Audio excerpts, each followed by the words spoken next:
안녕하십니까 여러분, 하원장 강동현입니다. 오늘 토요일 진료 끝나고 약간 지쳐가지고 여기 원장실 소파에 누워있다가 촬영기를 켰습니다. 이런 구도로 촬영해보는 건 처음인데 오늘은 수면 마취 미용 시술을 받는 데 있어가지고 수면 마취를 받는 거에 대한 저의 솔직한 생각을 한번 여러분들한테 편한 구도로 좀 전달을 드려보고 싶어요. 이건 사실 정답이 있는 건 아닙니다. 수면 마취가 일단 뭔지 모르는 분들도 계실 것 같아서 설명을 드려보면은, 우리 그냥 건강검진 같은 거 받으러 갈 때, 내시경 같은 거 할 때 사람을 좀 재워놓고 시술을 하면은 아무래도 그런 통증이나 불편감을 느끼지 못하고 시술하는 사람도 편안하게, 받는 사람도 편안하게 받을 수 있다 보니까 수면 마취를 그렇게 진행을 하게 되죠. 보통 프로포폴이라는 약물을 쓰고, 그게 피부 미용 시술에도 당연히 가능히 합니다. 얼굴에 아픈 주사 같은 거 맞을 때 아픈 거 솔직히 싫잖아요. 근데 수면 마취를 받으면 그 시간 동안에 기억이 어떻게 보면 나아지를 않다 보니까 그런 미용 시술이라는 게 아프려고 받는 게 아니라 예뻐지려고 받는 건데, 동전의 양면처럼 어쩔 수 없이 동반되는 경우에 그 부분만 딱 지어낼 수 있다는 점에서 되게 큰 메리트이긴 하죠. 저희 병원에서는 수면 마취를 하고 있진 않은데 실제로 수면 마취로 시술하는 병원들이 많긴 합니다. 오늘 영상에서는 수면 마취가 나쁘다가 사실은 포인트가 아니고요. 수면 마취가 객관적으로 나쁜 거라면 다른 병원들도 당연히 하고 있지 않겠죠. 근데 왜 하원장인 저는 수면 마취를 하고 있지 않나가 좀 포인트가 될 것 같아요. 사실 수면 마취를 하면은 병원 입장에서도 좋은 게 많긴 합니다. 수면 마취 첫 번째 장점 중에 하나가 아픔의 그런 문턱을 낮춰주는 거잖아요. 문턱을 낮춰주면은 피부과 시술을 받는다는 게 여러 가지 걱정이나 고민 중에 통증도 큰 무시 못할 요소 중에 하나인데, 그거를 소거해주니까 그만큼 더 많은 손님들이 병원을 찾아줄 수 있겠죠. 수면 마취가 없는 병원 대비 있는 병원을. 그리고 두 번째 장점으로는 한 번에 많은 것들을 할 수가 있습니다. 예를 들어서 울세라도 받고, 써마지도 받고, 리쥬란도 받고, 주베룩도 받고, 레이저도 받고, 토닝도 받고, 보톡스도 받고, 그러는 경우가 있습니다. 혹자는 이렇게 뭐 여쭤보실 수가 있을 것 같아요. 아니 원장님, 한꺼번에 그렇게 시술 많이 해도 돼요? 되기는 합니다. 안전상의 문제가 없고, 실제로 외국인들을 많이 보는 강남권의 병원 같은 경우에는 정말 제가 이전에 듣고 깜짝 놀랐던 적도 있는데, 울세라 600샷, 써마지 600샷, 소프웨이브 200샷, 스킨 보톡스, 리쥬란, 리투오, 제모, 이런 것들이 환자 시술 목록으로 꽉 깔려있던 그 사진을 본 적이 있어요. 그만큼 많이 한다는 뜻이죠. 근데 그렇게 많이 할 때 수면 마취를 만약에 안 하면 어떻게 되느냐, 이 마취 크림을 바르더라도 마취 크림의 지속 시간에 제한이 있을 수밖에 없거든요. 보통 우리가 뭐 한 30분에서 1시간 바르면은 그게 최대 유지 기간이 뭐 정확하게 계산해 본 건 아니지만 대략 1시간 간다고 했었을 때 1시간 동안도 다 똑같이 지속되지가 않아요. 그러다 보니까 시술 시간이 그만큼 길어지면 그 통증을 내가 다 느껴야 돼서 그렇게 많이 한꺼번에 받는 게 불가능해지죠. 근데 수면 마취를 하면은 그게 가능하다. 그러다 보니까 통증도 줄여주고 한 번에 많은 것을 받게 해준다. 이런 게 어떻게 보면 대체 불가한 영역이다 보니까 수면 마취를 하는 것의 장점은 분명합니다. 근데 제 경험을 한번 말씀드려볼게요. 이전에 봉직의로서 성형외과에서 일했던 시절이 있었고, 거기에서는 수면 마취를 진행을 했었어요. 수면 마취를 진행하면은 체내에 있는 모든 기능들이 다 저하되게 되기 때문에 이런 호흡 기능도 상당히 떨어지게 되고, 그렇다 보니까 시술 중에도 환자가 잘 호흡을 하고 있는지 활력 징후를 체크를 하게 됩니다. 보통 이런 손가락에 산소 포화도 측정기, 전문용어로는 SpO2라고 하는데, 이를 측정해서 우리 혈중의 산소 포화도가 어느 정도인지를 나타내게 돼요. 당연히 정상인 경우는 100% 정도가 될 것이고, 이것이 일상 중에도 90 몇 %까지는 떨어질 수 있는데, 이 호흡이 저하되면은 계속 조금씩 낮아지는 상태가 되죠. 그런데 시술을 하다 보면은 이게 90 밑이라던가 간혹 어떨 때는 정말 환자 호흡이 멈추면서 80에 가까이도 떨어지는 경우가 있습니다. 근데 그렇게 됐다가 다시 올라오면은 사실 건강에 크게 문제는 없어요. 물론 80 정도의 선이 계속 오래 간다면 큰일이 나겠지만, 문제는 이게 일시적이더라도 또 80쯤 왔다 갔다 하는 상태가 되면은 그 찰나의 순간 뇌에는 산소가 덜 가게 되는 순간이 생기고, 뇌는 되게 그런 부분에 민감한 장기거든요. 그러다 보니까 뇌세포에 손상이 생깁니다. 근데 사실 그 찰나고 뇌세포는 되게 많다 보니까 우리가 일상생활을 하면서 그런 부분을 느낄 수는 어렵겠죠. 근데 사실 또 사람이 살아가면서 일의 성격이나 처해 있는 상황에 따라 다르지만 하지만 이런 인지 기능을 계속 잘 활용해야 되는 사람의 경우에는 그런 수면 마취를 했었을 때 생길 수 있는 뇌 손상이 분명히 어떤 방식으로 영향을 미치지 않을까. 그리고 그게 본인은 잠들어 있어서 모르지만 사실 수면 마취를 하다 보면은 그런 식으로 산소 포화도가 왔다 갔다 하는 일이 비일비재하긴 하거든요. 근데 그게 건강에는 문제는 없지만 어느 정도인지 정량적으로 체크할 수는 없어도 뇌세포에 손상이 생길 수 있다는 점이죠. 그런 점이 저는 제가 만약에 받는다면은 받고 싶지 않을 거라는 생각에 도입을 하지 않은 부분도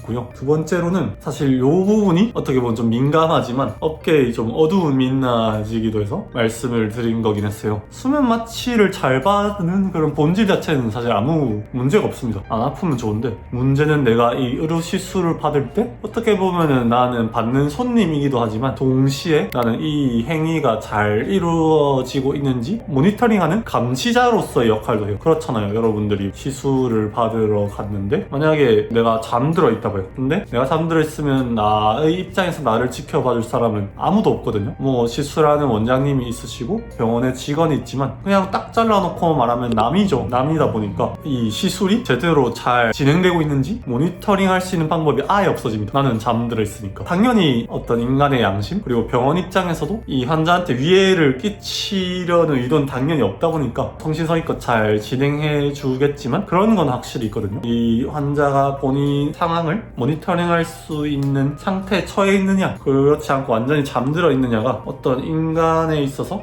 양심적으로 갈등을 하게 하는 그런 상황을 만들게 합니다. 그거는 사실이에요. 가령 울세라를 600샷 써야 되고 서마지를 뭐 600샷 써야 되고 소프웨이브를 300샷 해야 되면은 이게 내가 잠들어 있는 경우에는 울세라 600샷 하는데 한 30분 걸리고 소프웨이브 200샷 하는데 또 한 30분 걸리고 서마지 600샷 하는데 한 40분 걸린다. 그러면은 시술한 사람 의사도 사실 사람이거든요. 그리고 손님이 깨어있으면 서로 상호 간에 의사작용을 하고 대화를 하고 그런 것 자체가 어떤 긴장도라던가 아니면 집중할 수 있는 한계를 만들어주는데 받는 손님이 완전히 잠들어 있으면은 이런 부분을 하는 거에 있어서 사람인 그렇습니다. 모럴 해저드가 생겨요. 이게 누구가 나쁘다는 게 아니라 저는 인간은 원래 그렇다고 생각합니다. 근데 저는 제가 시술을 할 때 저 스스로를 그런 상황에 빠지게 하고 싶지가 않았었거든요. 그러다 보니까 수면 마취를 도입하지 않은 것도 있습니다. 그래서 여러분들이 뭔가 주사를 받든 수면 마취를 하게 된다면은 몇 샷이 진행됐는가 같은 경우를 병원에 요구할 수 있는 권리는 있다고 생각해요. 잠들어 있지만 어쨌든 잘 진행되는지 확인할 수 있는 권리는 있다 보니까 그런 시술이 그 샷수만큼 채워졌는지 끝났을 때 모니터 화면을 찍어달라 뭐 요 정도 얘기는 할 수 있다고 생각하고 근데 사실 그런 얘기를 환자 입장에서 병원한테 하는 것도 좀 쉽지도 않고 되게 민망하기도 하잖아요. 그래서 그냥 믿고 진행을 하게 되는데 이게 모럴 해저드가 발생할 상황이 생긴다 수면 마취를 하면은 그러다 보니까 애초에 그럴 상황이 안 되는 상태에서 받는 게 저는 좋다고 생각합니다. 그리고 사실 저는 이 피부 시술을 한꺼번에 그렇게 많이 받는 거를 좋다고 생각하진 않거든요. 저 같은 경우에는 시술을 할 때 한 손님을 아무리 많이 붙잡고 있어도 1시간 정도 붙잡고 있습니다. 보통은 리프팅 같은 거 한두 개, 스킨 보톡스 같은 거 한두 개 하면 한 그 정도 시간이 나오거든요. 1시간을 넘어가는 시술에 있어서는 의사도 당연히 집중도가 떨어지고 몰입도 떨어지고 힘들어집니다. 체력적으로 힘들어지면은 당연히 그 손님만에 할 때도 퀄리티가 좀 저하될 수도 있지만 그거 끝나고 바로 다음 손님 상담이나 시술도 들어간다고 해봐요. 그러면 좀 저하된 컨디션으로 손님을 맞이하게 될 거고 그거는 사실 환자나 의사 둘 다한테 좋지 않죠. 그러다 보니까 저는 의도적으로 이것저것 많이 받고 싶어 하신 손님도 그 정도까지만 추천을 드리긴 하거든요. 뭐 건강학적 안전으로 봤을 때 더 받아도 사실 문제는 없습니다. 그런데 우리가 피부 시술하는 게 어떤 받고 나서 좋아지는 거를 체감하는 부분에 있어서 A, B를 받으면은 그 A, B 효과를 잘 느껴볼 수도 있을 텐데 A, B, C, D, F, G를 받으면 이 효과가 A 때문인지 B 때문인지 C 때문인지 알 수가 없잖아요. 물론 그거를 꼭 알아야 되느냐 하면은 그거는 큰 문제가 아니긴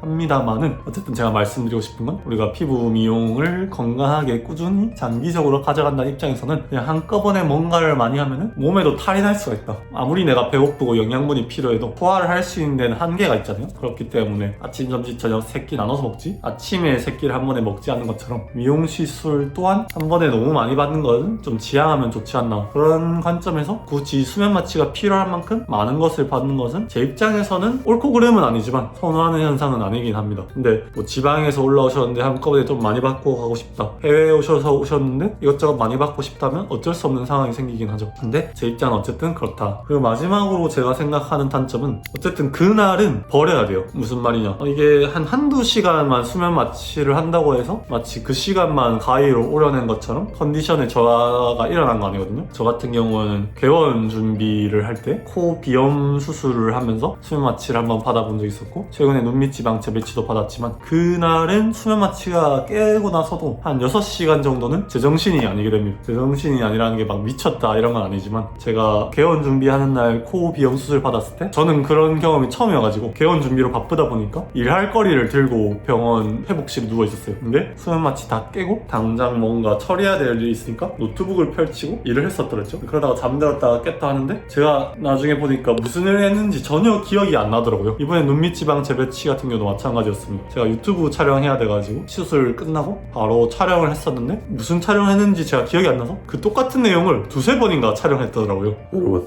끝났습니다. 그냥 잠들었다가 깨니까 끝나있네요. 아직까지 약기운이 돌아서 지금 정신이 없긴 합니다. 지금 진짜 비몽사몽합니다. 약기운이 남아있어가지고요. 이제 집에 잘 가고 들어가 있습니다. 추후에 원장님 인터뷰하러 한번 올 거거든요. 근데 또 비포 애프터 사진 한번 찍고 결과를 좀 보여드리도록 하겠습니다. 다 끝났고요. 뒤에 이제 원장님 기존의 장인을 만난 것처럼 인터뷰 여정이 있을 거거든요. 그때 제 비포 애프터를 보면서 한번 또 찾아뵙도록 하겠습니다. 아무튼 그런 약간의 기억 감퇴라던가 인지 기능 저하, 그리고 약간의 어지러움, 그리고 컨디션 다운이 정도의 차이는 있고 서서히 회복은 되지만 4-5시간은 갑니다. 그러니까 울세라나 써마지 받으러 가서 수면 마취를 받게 되면 뭐 오전에 받았다 하더라도 오후 해 떠 있는 시간은 온전한 컨디션이 아니게 다 날리게 되는 거예요. 근데 이게 그냥 시간이 많은 분이라면 상관없겠지만, 바쁜 직장인이라던가 해야 할 일이 있는 자영업자라던가 저 같은 경우는 또 병원을 경영한 입장에서 뭔가 해야 될 일이 있는데, 그렇게 수면 마취로 인해서 인지 기능이 다운되는 시기가 제법 짧지 않다는 게 되게 불편하긴 하더라고요. 그래서 뭐 눈밑 지방 재배치를 하니까 당연히 받아야 되는 건 맞지만, 피부 미용에서 수면 마취 한다면은 나는 굳이 하지 않을 것 같다 이런 생각이 강화된 기억이긴 합니다. 한 가지 이유가 더 있어요. 수면 마취를 하면은 업계 용어로 좀 안 좋은 표현이긴 한데, 소위 말하는 약쟁이 손님들이 꼬입니다. 예를 들어서 미용 시술 자체가 부차적인 목적이고 약에 취하는 것 자체가 목적인 그런 손님들도 있죠. 사실 그런 분들을 보고 면담을 하고 시술을 한다는 게 마음적인 입장에서 편한 건 아니거든요. 사실 돈 벌려고 영업을 하는 게 아니잖아요. 뭐 돈을 벌어서 행복하고 마음이 편하려고 영업을 하는 거지, 그거는 주객전도라고 생각하기 때문에 그런 분들을 보고 싶지 않은 마음에서 수면 마취를 하지 않는 것도 있습니다. 자연히 그러다 보니까 뭔가 정상인 괜찮은 분들 중에서도 덜 아프려고 수면 마취를 하는 그런 걸 원하시는 손님분들을 놓치게 된 건 있지만, 저는 이런 이유에서 수면 마취를 하고 있지 않고요. 또 시술할 때 그냥 기계적으로 시술을 하는 것보다 환자와 일상적인 대화를 하면서 라포를 쌓는 것 또한 시술 과정 중에서 환자한테도 중요한 경험이고 저한테도 또 집중할 수 있는 중요한 요소이기 때문에 수면 마취가 그런 점에서는 하지 않고 있다.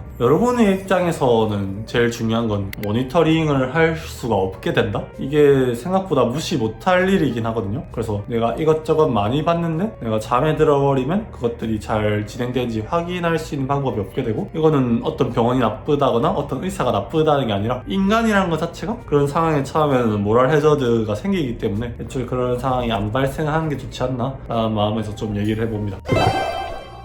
그래서 오늘은 수면 마취에 대해서 얘기를 해보았고요. 제가 무슨 생각으로 수면 마취를 병원에 도입을 하고 있지 않은지, 그래서 무조건적으로 도입을 안 하는 게 옳다는 아니고 잘 사용하면 좋은 도구지만 이러한 부분들을 잘 알고 받으러 가시면 혹여나 좀 덜 알고 가서 생길 문제점들을 예방할 수 있지 않을까 라고 생각을 해봅니다.